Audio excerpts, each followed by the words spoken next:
الحمد لله نحمده ونستعينه ونستغفره ونؤمن به ونتوكل عليه ونعوذ بالله من شرور أنفسنا من يهده الله فلا مضل له ومن يضلله فلا هادي له وأشهد أن لا إله إلا الله وحده لا شريك له وأشهد أن سيدنا وسندنا ومولانا محمدا عبده ورسوله أما بعد فأعوذ بالله من الشيطان الرجيم بسم الله الرحمن الرحيم محمد رسول الله والذين معه أشداء على الكفار رحماء بينهم صدق الله العظيم وصدق رسوله النبي الكريم ونحن على ذلك لمن الشاهدين والشاكرين والحمد لله رب العالمين. عزیزان محترم، میرے دوستوں، ساتھیوں، بزرگوں،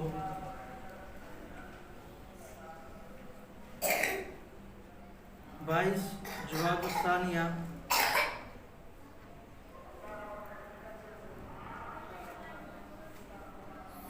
پوری دنیا میں انبیاء کے بعد سب سے زیادہ مقبول اور پاک دامن اور ایک لیڈر کی حیثیت سے سب سے بڑا درجہ جن کو ملا ہے وہ حضرت ابو بکر صدیق رضی اللہ تعالیٰ عنہ. اللہ رب العزت نے بے شمار انعامات سے نوازا اور نبی اکرم صلی اللہ علیہ وسلم کا رائٹ ہینڈ جسے کہا جاتا ہے، صرف نام سے نہیں بلکہ بن کر دکھایا اور ہر اس جگہ اپنے آپ کو پیش کیا جہاں لوگوں کی سوچ تک نہیں جا سکتی تھی، وہاں تک پہنچ کر آپ کی مدد، آپ کی معاونت اور آپ کا ساتھ دیا.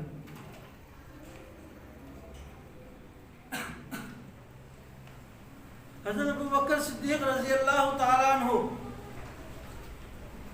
پہلے صحابی ہیں جنہوں نے سب سے پہلے مردوں میں اسلام قبول کیا.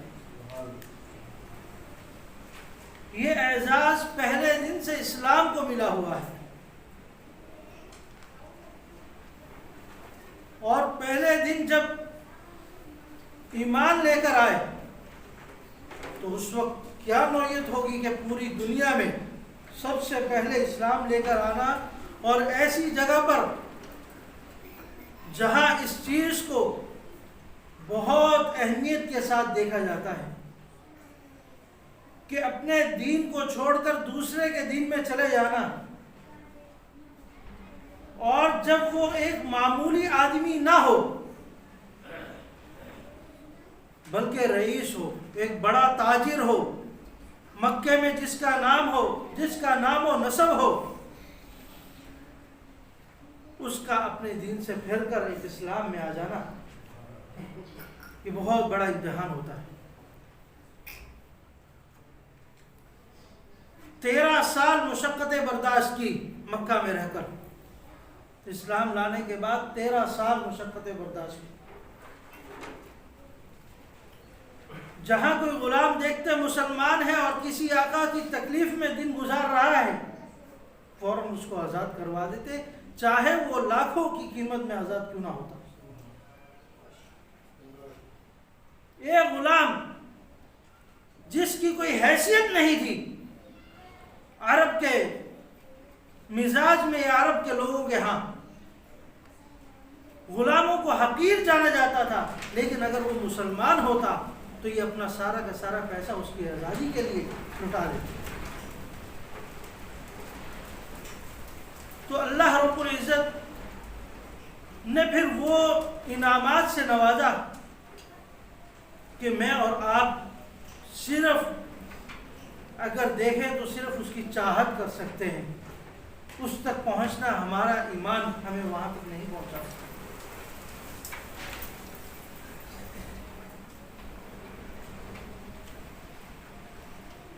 تیرہ سال مشقتیں برداشت کرنے کے بعد جب مدینہ ہجرت کے لیے روانہ ہونے لگے، نبی اکرم صلی اللہ علیہ وسلم پہلے دن سے جب یہ حالات بہت زیادہ ناخوشگوار ہو گئے تو فرماتے تھے اب یہاں سے ہمیں ہجرت کا حکم ہو جائے گا. تو حضرت ابوبکر صدیق رضی اللہ تعالیٰ عنہ نے 2 اونٹنیاں تیار کی 4-5 مہینے پہلے سے. ان کو تیار کرنے لگے کہ ہجرت کے لیے جب جائیں گے تو ان اونٹنیوں پہ جائیں گے.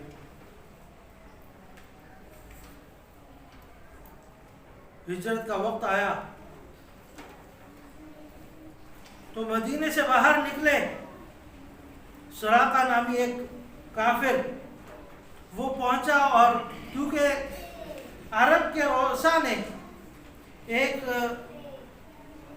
یہ کہہ دیا تھا کہ جو رسول اللہ صلی اللہ علیہ وسلم کو ہمارے پاس لے کر آئے گا اس کو 100 اونٹ انعام میں دیے جائیں گے. اور اونٹ کی اس وقت بہت اہمیت ہوتی تھی. تو جب یہ انعام سنا تو یہ سراقہ نامی کافر یہ پہنچ گیا وہاں پر، اور وہاں جب رسول اللہ صلی اللہ علیہ وسلم نے دیکھا کہ یہ ہمیں گرفتار کرنے کے لیے آ رہا ہے تو آپ نے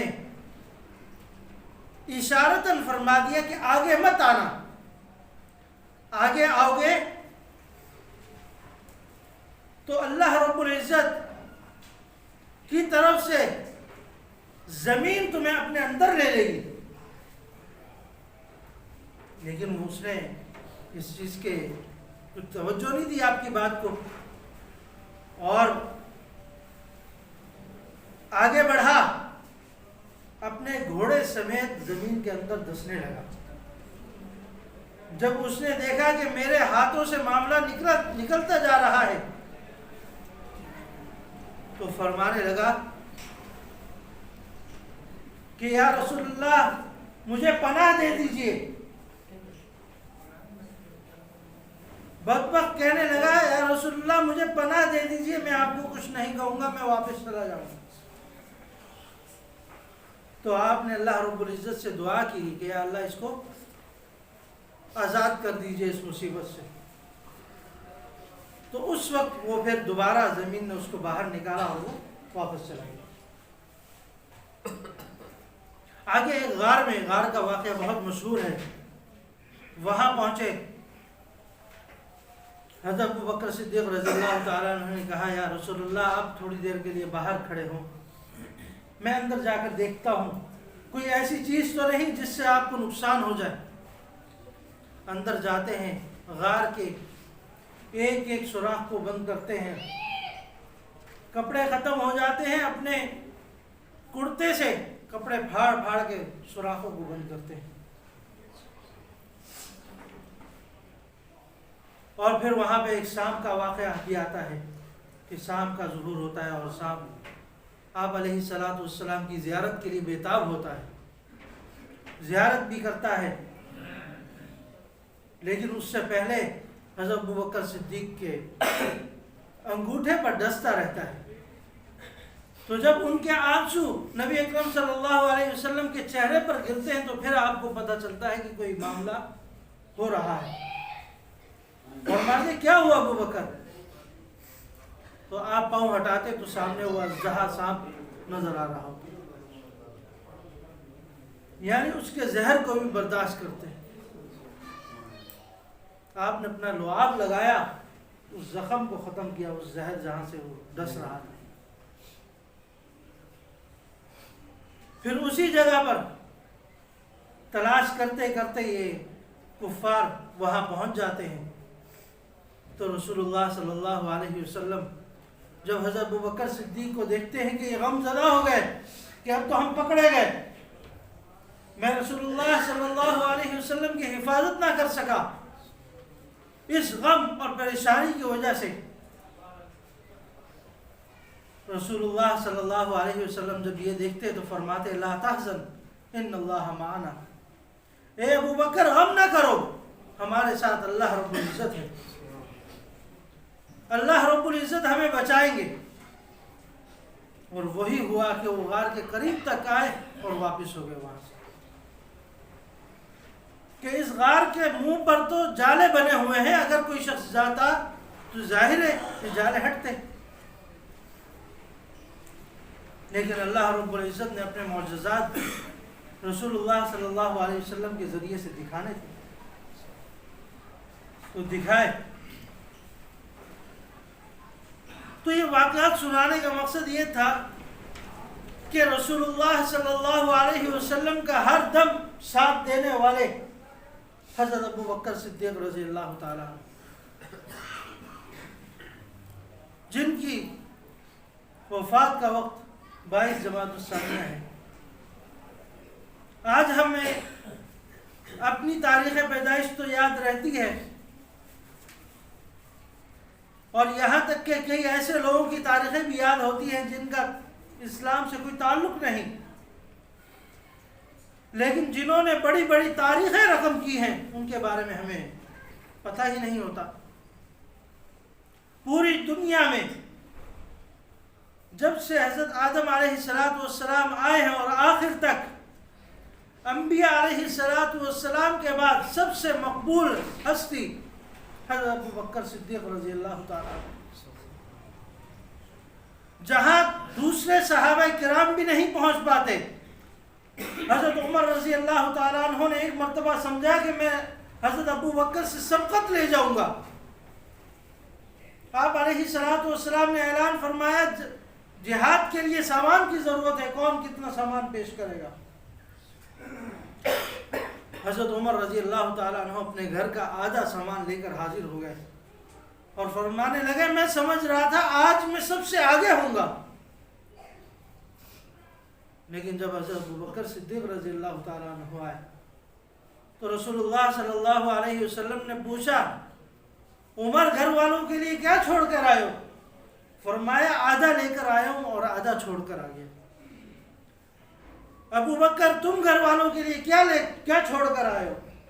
حضرت ابو بکر نے فرمایا یا رسول اللہ میں اللہ کی ذات کو اور دوسرا رسول اللہ صلی اللہ علیہ وسلم کی ذات چھوڑ کر آیا ہوں، باقی سب لے کر آ گیا ہوں. احادیث میں آتا ہے کہ گھر کے اندر جھاڑو دے کر کہ کہیں کوئی سوئی رہ نہ جائے، جھاڑو دے کر سامان سارا کا سارا نکالا.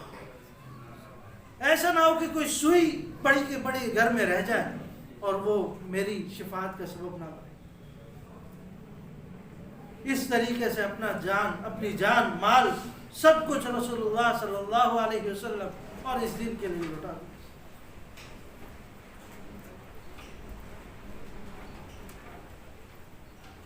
پھر مدینہ پہنچتے ہیں، وہاں بھی اسی طرح کے معاملات. رسول اللہ صلی اللہ علیہ وسلم کی وفات کا وقت آتا ہے. یہ بہت بڑا صدمے کا وقت تھا جب ہر طرف قیامت برپا ہو چکی تھی. حضرت عمر رضی اللہ تعالیٰ عنہ تو یہ فرما رہے تھے کہ اگر کسی نے یہ کہا کہ رسول اللہ صلی اللہ علیہ وسلم کا انتقال ہو گیا میں اس کی گردن اڑا دوں گا، یہ سننے کے لیے بھی تیار نہیں تھے. اس حالت میں حضرت ابو بکر صدیق رضی اللہ تعالیٰ عنہ نے ان حالات کا مقابلہ کیا. خود آپ کے حجرے میں گئے، آپ کے چہرے سے چادر ہٹا کر ماتھے کا بوسہ دیا اور فرمانے لگے، باہر آ کر ایک خطبہ دیا اور فرمانے لگے کہ جو شخص رسول اللہ صلی اللہ علیہ وسلم کی عبادت کرتا تھا تو سن لو رسول اللہ صلی اللہ علیہ وسلم کا انتقال ہو گیا ہے. اور جو رسول اللہ صلی اللہ علیہ وسلم کے خدا کی عبادت کرتا تھا، اور خدا کی ذات ہمیشہ زندہ رہنے والی ہے۔ رسول اللہ صلی اللہ علیہ وسلم کی نماز جنازہ کا وقت ہوا، یہ بھی بڑا ایک سوالیہ نشان تھا صحابہ پر کہ کیسے کیا جائے۔ اجتماعی طور پر تو کسی کی ہمت نہیں تھی کہ ادا کر سکے، تو انفرادی طور پر دو دو تین تین صحابہ آپ کے حجرے میں جاتے اور نماز ادا کرتے۔ سب سے پہلے حضرت ابوبکر صدیق نے اس کی ابتدا کی۔ صرف یہ آپ کے جنازے اور کفن دفن کا معاملہ نہ تھا، بلکہ کئی جو نئے مسلمان ہوئے تھے وہ مرتد ہو گئے کہ اب رسول اللہ نہیں رہے تو یہ دین بھی نہیں رہے گا، اس خیال سے مرتد ہو گئے۔ اور کئی ایسے لوگ بھی تھے جنہوں نے نبوت کا دعویٰ کر دیا۔ مسلمہ کذاب اسی وقت کھڑا ہوا اور دعویٰ کرنے لگا کہ رسول اللہ کے بعد میں نبی ہوں۔ تو ان حالات میں حضرت ابوبکر صدیق رضی اللہ تعالیٰ عنہ نے کنٹرول کیا معاملے کو۔ رسول اللہ صلی اللہ علیہ وسلم نے اپنی حیات میں حضرت اسامہ کے لشکر کو تیار کیا تھا اور فرمایا تھا کہ میری وفات کے بعد ان کو روانہ کر دینا۔ حضرت ابوبکر صدیق حضرت علی رضی اللہ تعالیٰ عنہ نے جب حالات دیکھے کہ افراتفری ہو چکی ہے، آپ حضرت ابوبکر صدیق کے پاس آئے کہ اس وقت ان کو نہ بھیجیں۔ حضرت ابوبکر صدیق رضی اللہ تعالیٰ عنہ بہت حیران ہوئے، فرمانے لگے اے عمر، جاہلیت میں تمہارا رعب اور دبدبہ تھا، آج رسول اللہ کے بعد تم بزدل ہو گئے، یہ کیسی باتیں کرنے لگے ہو؟ فرمایا جس کی خواہش نبی اکرم صلی اللہ علیہ وسلم فرما کر گئے تھے میں اس کو لازمی روانہ کروں گا، بھلے حالات جیسے بھی ہوں، یہ اللہ رب العزت کی طرف سے ہے اور اللہ رب العزت اس سے ہمیں نجات دیں گے۔ حضرت اسامہ کے لشکر کو روانہ کیا اور پھر خود ان مرتدین اور دوسرے جو زکوٰۃ کا انکار کرنے والے لوگ تھے اور اسی طریقے سے یہ جو نئے نبوت کا دعویٰ کرنے والے تھے ان کے خلاف جہاد کے لیے نکل گئے۔ اگرچہ آپ کا زمانہ خلافت بہت کم رہا، لیکن آپ نے وہ کام کیے کہ لوگ صدیوں میں نہیں کر سکتے۔ اجتماعیت، اتحاد کی فضا کو قائم کرنا یہ بہت بڑا کام تھا۔ پھر خلافت جیسی سیٹ کو سنبھالنا یہ اس سے بڑھ کر تھا۔ آپ علیہ الصلوۃ والسلام کے مصلی کو سنبھالنا یہ اس سے بڑھ کر ایک امتحان تھا، لیکن آپ ہر امتحان میں کامیاب ہوتے رہے۔ اللہ رب العزت نے جب یہ حضرت اسامہ کو بھیجا، خود جہاد کے لیے نکل گئے ان کے خلاف اور مرتدین کے خلاف جہاد کیا اور زکوٰۃ کے انکار کرنے والوں کے خلاف جہاد کیا۔ آپ نے یہاں تک کہ یہ فرما دیا کہ کوئی ایک رسی کے برابر بھی زکوٰۃ دینے سے انکار کرے گا تو میں اس کے خلاف جہاد کروں گا۔ یہ سب کیا اور کچھ ہی دنوں کے بعد ہر طرف سے فتح کی خوشخبریاں آنا شروع ہوئی۔ تو یہ وہ لمحہ تھا، یہ فراست ایمانی تھی جو رسول اللہ صلی اللہ علیہ وسلم کی معیت میں حاصل ہوئی، آپ صلی اللہ علیہ وسلم کے ساتھ رہنے کی وجہ سے حاصل ہوئی کہ آنے والے حالات کا مقابلہ کیسے کرنا ہے۔ تو اتنے بڑے احسانات ہیں حضرت ابوبکر صدیق رضی اللہ تعالیٰ عنہ کے۔ تو اپنے بچوں کو اپنے گھروں میں ان صحابہ کا تذکرہ کیا کریں،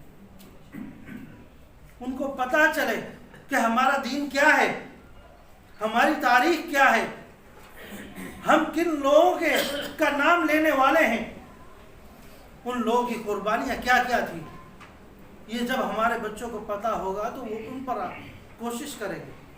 آج ہمارے نصاب سے، ہمارے تعلیمی نصاب سے ان چیزوں کو نکالا جا رہا ہے، آپ شاہد ہوں گے۔ اگر اسکول کا نظام ہمیں وہ چیزیں نہیں دے رہا تو کیا ہماری اپنی ذات اس کے لیے تیار نہیں؟ کیا ہم اپنی ذات کو تیار نہیں کر سکتے؟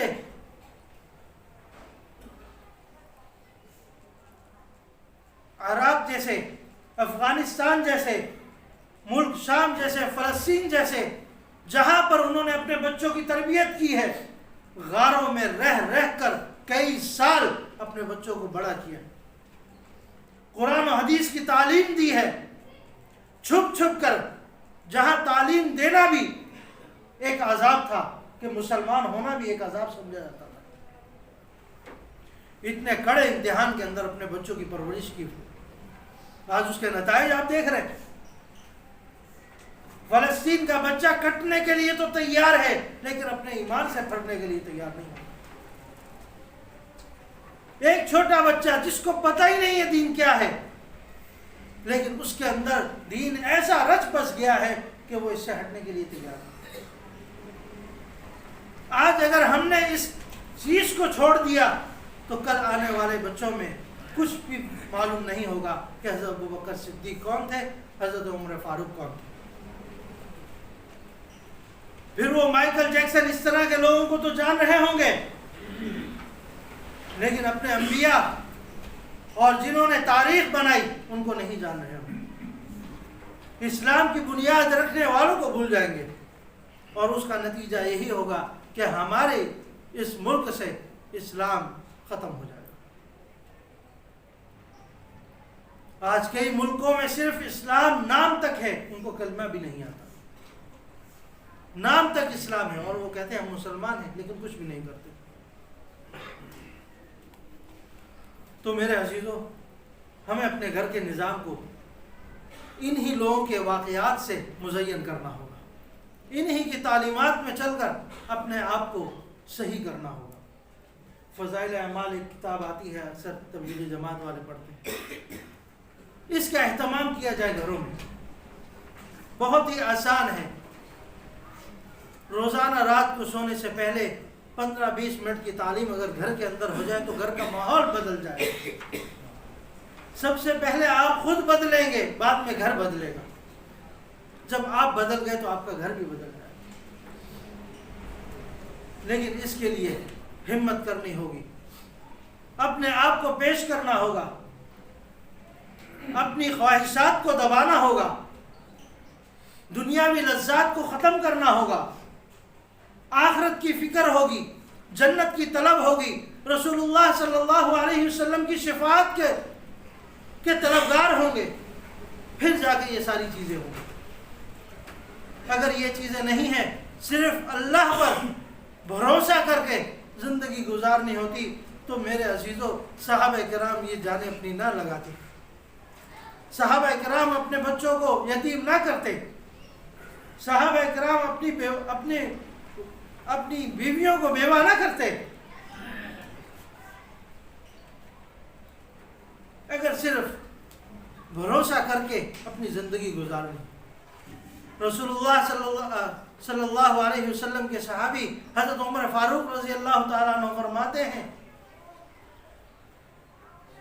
کہ قیامت کے دن اگر پوری دنیا کو جنت میں ڈالا جائے اور ایک میں رہ جاؤں جس کو جہنم میں ڈالا جائے تو میں اس کا حقدار ہوں۔ یعنی نا امیدی بھی اتنی ہے کہ میں اللہ کے دین پر جس طرح چلنا چاہیے میں نہیں چل رہا، اور دوسری طرف اللہ سے امید بھی اتنی ہے کہ اگر پوری دنیا جہنم میں جائے ایک شخص ہو جو جنت میں جانے والا وہ عمر ہوگا۔ یعنی اللہ سے امید بھی اتنی رکھے لیکن ڈر بھی اتنا ہی ہو، یہ نہیں کہ صرف امیدیں ہوں اور اپنی کوئی محنت نہ ہو۔ اپنی جان بھی لگانی ہے اور اللہ سے امید بھی رکھنی ہے اور اس پر دعا بھی کرنی ہے۔ اللہ تعالیٰ عمل کی توفیق عطا فرمائے۔ وما علینا الا البلاغ۔